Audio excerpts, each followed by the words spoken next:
if you want to copy from one sheet to another or even anywhere around here, you just your cell pointer, you highlight where you need.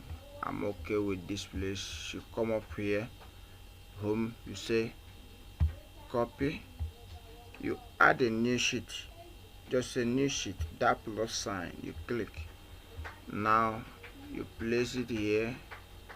It's now that you say you click paste, it appears. Now you can click here too, you say paste.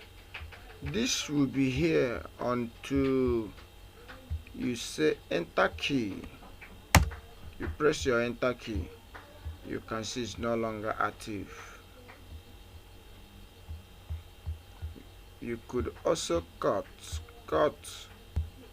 You can see now.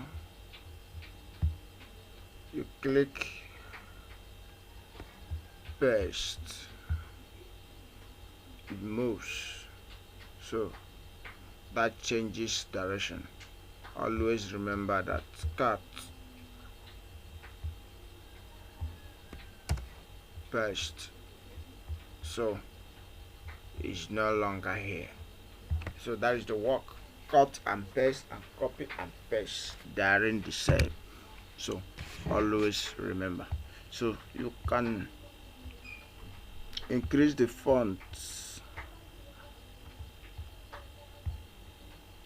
to what you want and what you wanted, so it's always simple and good.